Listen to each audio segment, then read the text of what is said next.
Hello, I'm doing a book review, and the book I want to review is Eteka, Rise of the Imamba by Ben Hinson. Now, this is actually the first of what is meant to be an ongoing series. I'm not sure if the second book has been published yet, but this book was published in 2016. Now, this is actually a request from the author. Ben Hinson contacted me over Facebook and asked if I would review this, and I told him that I'll get around to reviewing it sometime in May, but of course now it's past mid-June, so I do apologize for taking my time with getting this review out.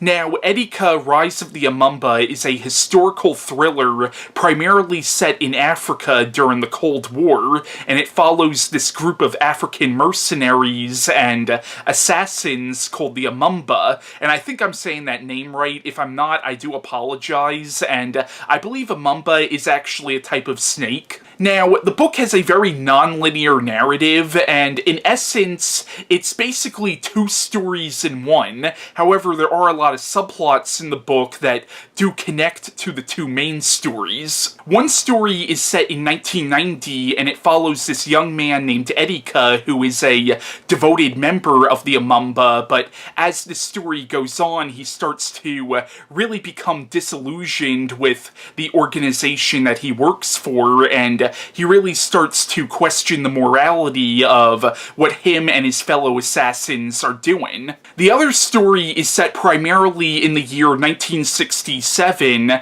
however there are a few flashbacks to stuff that happened in the 1950s, and there's one flash forward to something that happened in the 1970s, but for the most part it's set in the year 1967, and it follows this man named, I'm not sure if I'm going to say his name right, but I think it's Yisa, but basically this man Yisa was actually one of the founding members of the Imamba, and it was actually his idea. But he originally conceived the Imamba as this thing to unite the nations of Africa and protect the people of Africa from their oppressors. But as time goes on, Yisa starts to realize that a lot of the people that the Imamba are being hired to assassinate are people who challenge the status quo. People like activists and politicians who want to institute real change, and they're people that the powers that be want taken out, and Yisa starts to realize that the Imamba has become the very monster that he originally conceived it to fight against. So these two stories parallel each other, and eventually you do get what the connection between the two stories is. Now, I really enjoyed Eteka, Rise of the Imamba. I thought this was a very good book, and a very action-packed book, too. Like, if you're a fan of action, I think you'll definitely like this, and it grabs you right from the opening chapter, but there's also a lot of character drama in the story, and a lot of deeper themes that definitely sort of ground the action-adventure elements of the story. Now, the story is very much rooted in African history and African culture. Now, I know a little bit about African history, but not nearly enough to where I could really point out how historically accurate or how historically inaccurate some of the stuff in this story is, and not nearly enough to where I could really analyze what the author is trying to say with it, but it's still very much rooted in the history of Africa, and you could tell that Ben Hinson did a lot of research for this story. And what's kind of cool is he actually makes some real-life historical figures characters in this story. Not like main characters, but you have some actual historical figures make like little cameo appearances in this story. For example, African-American writer Richard Wright makes an appearance in this story. And it's actually a very political book, not just because it really does get in depth with the eternal politics of the Imamba, but a lot of it really is about the countries in Africa and a lot of the issues that different countries in Africa have faced throughout history. And there's a lot of political and social themes in this story about corruption and greed, but also about making a stand against government corruption and against oppression.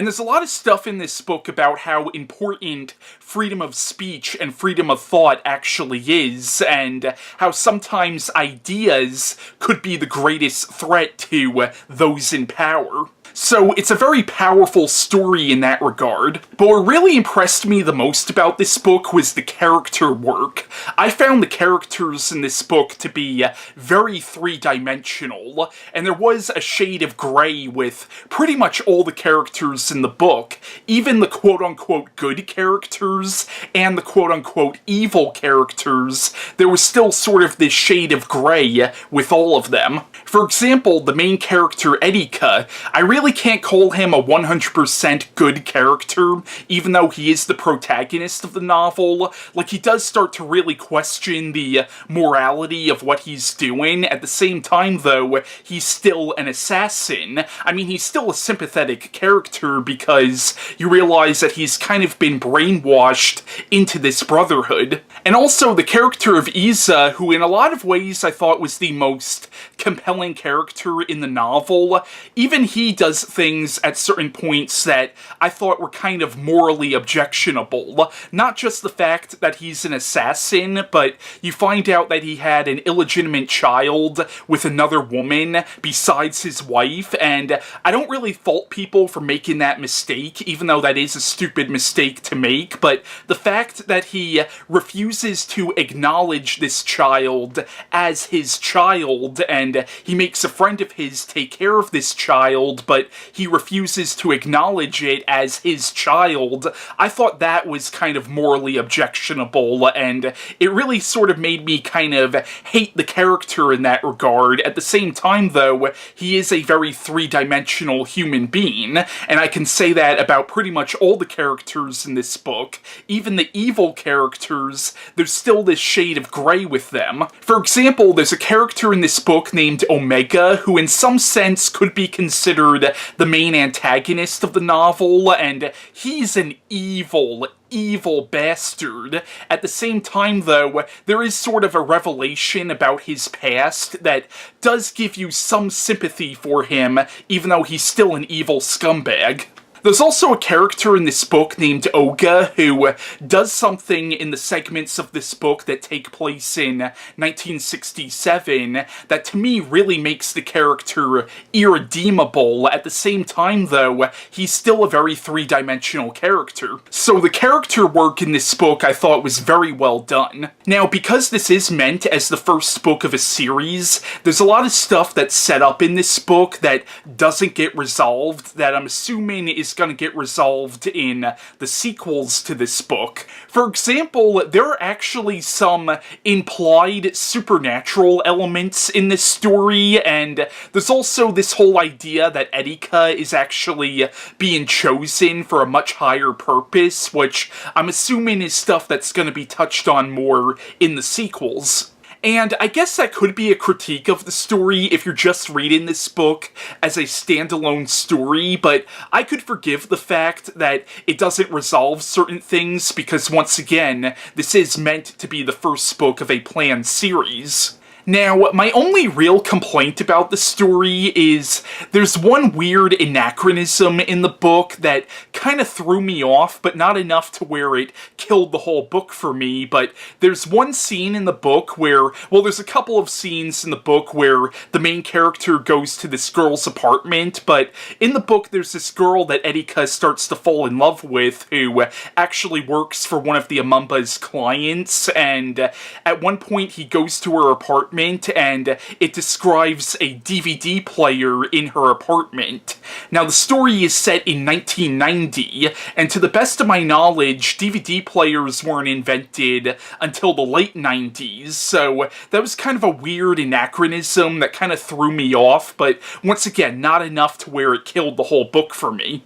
It wasn't as bad, and I'm getting a little off topic here, but it wasn't as bad as something like American Horror Story Season 4, where they're doing a cover of a Nirvana song in a show that's supposed to take place in the 50s. Like, it wasn't that bad. Now, there are several illustrations in this book done by Daryl Braun, and if I mispronounced his last name, I do apologize, but the illustrations in this book are very well done and really do fit the story story. And it actually makes me think that maybe they should do like a comic book adaptation of this book, or maybe even one of the sequels to this. Instead of making it a prose novel, make it a graphic novel, because I could really see this story in comic book form. So thank you, Ben, for reaching out to me. I'm really glad I read this book, and I really did enjoy it, besides that one little anachronism that I pointed out, but that was really only in one scene, or at least I only noticed it in one scene, and I'm probably the only person who would actually be bothered by something like that, and once again, it did not kill the whole book for me. So that was my review on Eteka, Rise of the Imamba by Ben Hinson. If you haven't read this, I highly recommend it, and bye.